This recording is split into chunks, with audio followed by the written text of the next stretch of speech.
Hello guys, আসসালামু আলাইকুম। শীতকালে কে কী গাছ লাগাইছেন আপনারা? আমার গাছগুলো আজকে আপনাদেরকে দেখাবো। এভাবে গাছ রোপণ করলে অনেক সুন্দর হয়। মাটিতে একটু গোবর মেশাবেন, মাটিটার সাথে ভালোভাবে মিশিয়ে তারপরে গাছ লাগাবেন। দেখবেন গাছের কি ফল আসে, অনেক ভালো ফলন দেয়।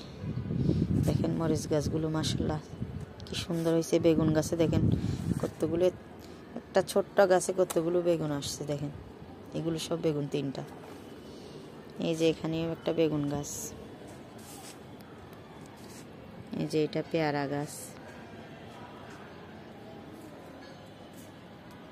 আর এগুলো টমেটো ধরছে। দেখেন কি সুন্দর মাশাআল্লাহ, বরবটি আসছে। এই ড্রাগন ফল গাছ, এই যে আমাদের লাউ, স্বাদের লাউ ধরেছে গাছে। দেখেন মাশাআল্লাহ কত বড় একটা লাউ গাছে। লাউ একটা বলের মধ্যে লাগানো হয়েছে, গাছটা অনেক সুন্দর একটা লাউ আসছে। এই যে একটা ছোট্ট গাছ, এই গাছটার মধ্যে কত সুন্দর একটা লাউ আসছে দেখছেন। এই যে কলমি শাক, এই যে মরিচ, মরিচ পাইকা একদম শক্ত হয়ে গেছে। এই যে আমাদের সিম গাছ, এই যে এখানে সিম ধরেছে, এখানে সিম, এখানে সিম ধরেছে অনেকগুলো। এই যে দেখেন কি সুন্দর সিম গাছে। এটা আমাদের লেবু গাছ, এটা আমাদের পেয়ারা গাছ। এই যে লেবু ধরেছে এখানে, আর একটা লেবু ফুল আসছে। এই যে সিম গাছ, এই সিমগুলো দেখেন কত সুন্দর বাতি হয়েছে। বিচিওয়ালা সিম হয়েছে, আরো বাতি হবে।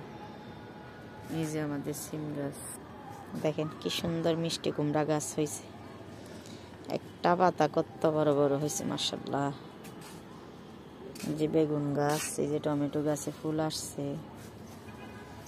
আর এগুলো তুলসী পাতা গাছ, এই যে সিম গাছ, ছাদের বাগানের সিম গাছ। এই যে দেখেন মাশাআল্লাহ কতগুলো ফুল আসছে, আর পুষ্টি ভরপুর। গাছের সাথে, গাছের মাটির সাথে গোবর মিশালে অনেক সুন্দর সুন্দর ফলন হয়। এই যে দেখেন ডালিম, ডালিম এখান থেকে অনেকগুলো খাওয়া হয়েছে। এই দেখেন ডালিম মাশাআল্লাহ আরেকটা আসছে এখানে। এই যে এখানে আরো 4টা আসছে ডালিম। এই যে টমেটো গুলো, এই যে দেখেন টমেটো কত সুন্দর মাশাআল্লাহ। এই যে টমেটো, এই যে দেখেন টমেটো, এই একটা বালতিতে লাগানো হয়েছে টমেটো গাছগুলো। আরো আছে এখানে টমেটো, দেখেন কত সুন্দর সুন্দর টমেটো। বেগুনও আসছে গাছে, বেগুনগুলো ছিঁড়ে নেওয়া হয়েছে, আর কয়েকটা আছে এখানে, বড় বড় হয়ে গেছিল তো এই জন্য নেওয়া হয়েছে। বেগুন গাছ, টমেটো গাছ,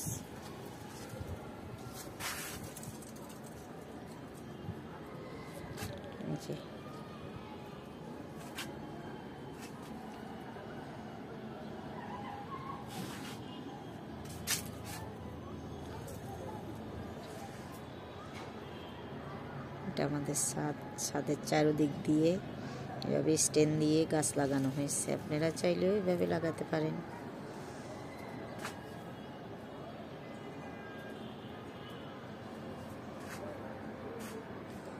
যারা মাছ অর্ডার করেন, মাছের এই ঝুড়িগুলো ফেলে না দিয়ে এভাবে মাটি দিয়ে গাছ লাগিয়ে দিতে পারেন। এই যে দেখেন মাশাআল্লাহ বরবটি আসছে। এই যে, এই যে দেখেন এই ঝুড়ি, এই যে ড্রাগন ফল গাছ, দেখেন পেঁয়াজ গাছ লাগাইছে, পেঁয়াজ ফুল, এটা পেঁয়াজ গাছের ফুল দেখছেন। যে ভুট্টা গাছে ভুট্টা আসছে, বাজার থেকে যে ভুট্টাগুলো আসে না পপন ভেজে খান, ওগুলো লাগানোর পরে এই ভুট্টাগুলো ধরছে। এই যে দেখেন একটা, এই যে 2টা, এই যে একটা 3টা, এই যে একটা 4টা, আবার কতগুলো এখানেও আসছে। এই যে দেখেন, এই যে টমেটোর চারাগুলো আবার লাগানো হয়েছে, আলু গাছ লাগানো হয়েছে। এই যে আলু গাছ, এই যে আমাদের ছাদের খামার, মুরগিও পালা হইতেছে আমাদের। 3টা দেশি মুরগি আনছি দেশের থেকে, এখানে বড় একটা ঝুড়ি দিয়ে এগুলো পালবো। মুরগির আদারগুলো খাওয়া হয়ে গেছে। এই কি অবস্থা তোমাদের? টাটা দিয়ে তো একটু। আল্লাহ হাফেজ।